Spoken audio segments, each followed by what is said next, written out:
बिस्मिल्लाहिर्रहमानिर्रहीम। मैं हूं तारिक तुनियो और ये है वॉइस नोट नंबर 29।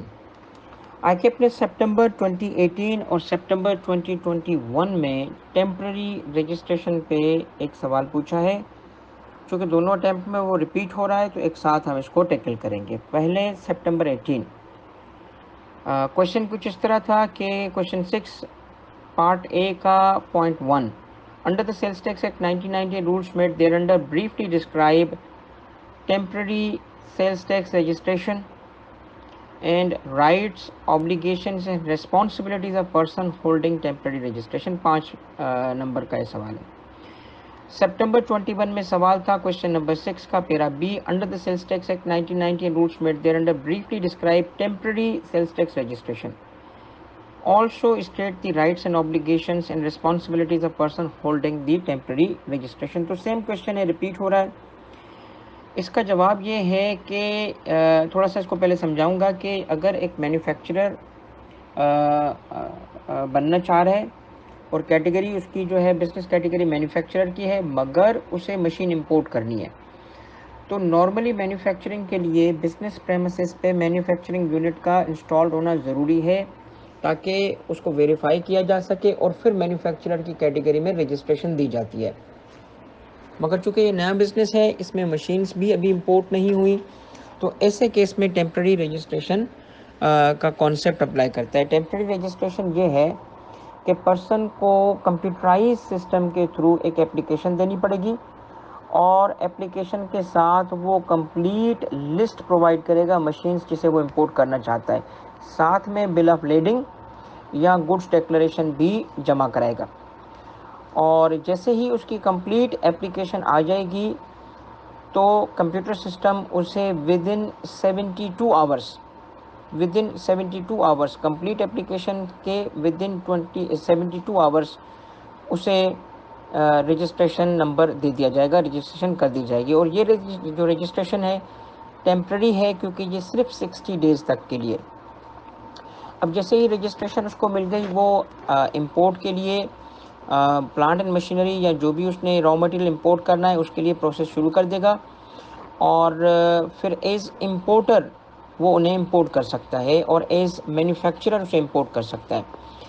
अच्छा, अब एज मैन्युफैक्चरर आपको पता है कि इंपोर्ट्स दो किस्म की हैं। फॉर सेल्फ कंजप्शन मैन्युफैक्चरर होने की सूरत में इस पे इनपुट टैक्स 17% का देना पड़ता है, और दूसरा होता है कमर्शियल इंपोर्टर जिस केस में 3% ऊपर देना पड़ता है। तो इस टेम्पररी रजिस्ट्रेशन में टैक्स तो एप्लीकेबल 17% होगा, मगर 3% का जो डिफरेंस है, क्योंकि अभी नहीं पता कि वो मशीन लगाएगा या भाग जाएगा, क्या करेगा, तो एहतियातन 3% जो डिफरेंस है इसका पोस्ट डेटेड चेक इससे ले लिया जाएगा ताकि वेट किया जाए कि इसकी मशीन आई लगी, फिर इसके चेक्स वापस कर दिए जाएंगे। मगर अगर ये विदिन 60 डेज़ मशीन्स की कंप्लीट लिस्ट नहीं प्रोवाइड करता तो इसका मतलब है वो मैन्युफैक्चरर था ही नहीं, वो कमर्शियल पर्पस के लिए था, तो वो जो चेक्स होंगे इनकेश कर दिए जाएंगे। अब ऐसे बंदे को जो कि टेम्पररी रजिस्ट्रेशन हासिल करता है रजिस्टर्ड पर्सन बन जाएगा और उस पर ऑब्लिगेशन है कि मंथली रिटर्न फाइल करेगा, मगर इस दौरान उसे सेल्स टैक्स इनवॉइस इशू करने की इजाज़त नहीं है क्योंकि इसके सेल्स टैक्स के इनवॉइस पे लोग इनपुट टैक्स क्लेम कर सकते हैं और अभी तो इसकी मैन्युफैक्चरिंग यूनिट ही नहीं है। इस वजह से ना ये सेल्स टैक्स इनवॉइस इशू कर सकेगा ड्यूरिंग टेम्पररी रजिस्ट्रेशन और ना कोई इसकी इनवॉइस पे इनपुट टैक्स क्लेम कर सकता है। फर्दर मोर इसे सेल्स टैक्स रिफंड भी ड्यूरिंग द पीरियड जबकि वो टेम्पररी रजिस्टर्ड है कोई एडमिसिबल नहीं होगा। बिस्मिल्लाहिर्रहमानिर्रहीम। मैं हूं तारिक तुनियो और यह है वॉइस नोट नंबर 30। आई के अपने मार्च 18 में एक सवाल बनाया टेम्पररी रजिस्ट्रेशन पे। इस क्वेश्चन में क्वेश्चन नंबर 6 था और पार्ट बी था। सवाल ये है कि under the provisions of sales tax act 1990 explain the term temporary registration, briefly discuss the rights, obligations, responsibilities of person who has obtained registration, temporary registration. अब इसमें थोड़ा सा डिफरेंस ये है कि सवाल को थोड़ा सा ट्विस्ट दिया गया है। टेम्पररी रजिस्ट्रेशन के लिए कहा है explain the term temporary registration, और बाकी इससे पहले भी जो सितंबर 18 और सितंबर 21 में सवाल बना था उससे मिलती जुलती बातें हैं, बट इस क्वेश्चन में चूँकि थोड़ा सा ट्विस्ट है और थोड़ी सी एक्सप्लेनेशन है इसको, इस वजह से मैं सेपरेट वॉइस नोट में कवर कर रहा हूँ। अच्छा, पहली चीज़ तो ये है कि टेम्प्रेरी रजिस्ट्रेशन डिफाइंड नहीं है, यानी कोई डेफिनेशन आपने नहीं देनी। आपने इस पर वही चीज़ लिखनी है जो with respect to temporary registration law में प्रोवाइडेड है, यानी कि मैन्युफैक्चरर जिसके पास जो मैन्युफैक्चरिंग फैसिलिटी नहीं है और उसके लिए प्लांट एंड मशीनरी इंपोर्ट करना चाहता है, और जब वो इंपोर्ट करना चाहता है तो फिर उसे ऑनलाइन एप्लीकेशन देनी पड़ती है। 60 डेज़ के लिए उसे रजिस्टर कर दिया जाता है और उन 60 डेज़ के अंदर जो है वो ख़ुद को यानी इंपोर्ट करके और वो प्रॉपर मैन्युफैक्चरर बनाता है। तो इस तरीके से जो रजिस्ट्रेशन हासिल की जाती है उस रजिस्ट्रेशन को टेम्प्रेरी रजिस्ट्रेशन कहा जाता है।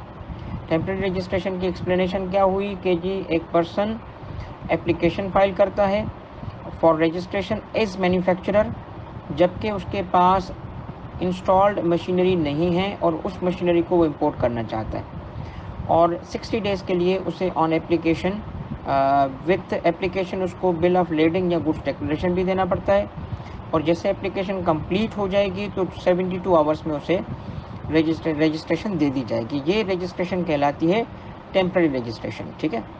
अच्छा, इसके बाद वो उसको इजाज़त होगी, वो क्या करेगा, अपनी मशीन्स रॉ मटेरियल जो भी इंपोर्ट करना इंपोर्ट कर लेगा और उस वक्त वो टैक्स पे करेगा इस मैन्युफैक्चरर। मगर जो डिफरेंस होता है, जैसे अगर मैन्युफैक्चरर ना होता तो उस पर हायर रेट होता, जैसे कि कमर्शियल इंपोर्टर की सूरत में 3% वैल्यू एडिशन टैक्स होता है, तो जो डिफरेंस होगा उसका पोस्ट डेटेड चेक इससे लिया जाएगा, और विद इन दीज 60 डेज़ अगर वो complete list of machinery provide नहीं करता या गायब हो जाता है तो फिर उस केस में उस पोस्ट डेटेड चेक को इनकेश करके वो 3% की गवर्नमेंट ट्रेजरी में जमा करा दिया जाएगा। इस पर्सन को like any common registration monthly return file करना होगा, बट इनवॉइस और इनवॉइस इशू नहीं कर सकता और इसके इनवॉइस पे कोई इनपुट टैक्स क्लेम नहीं कर सकता। टेम्प्रेरी रजिस्ट्रेशन के फेस में उसे रिफ़ंड भी अलाउड नहीं है।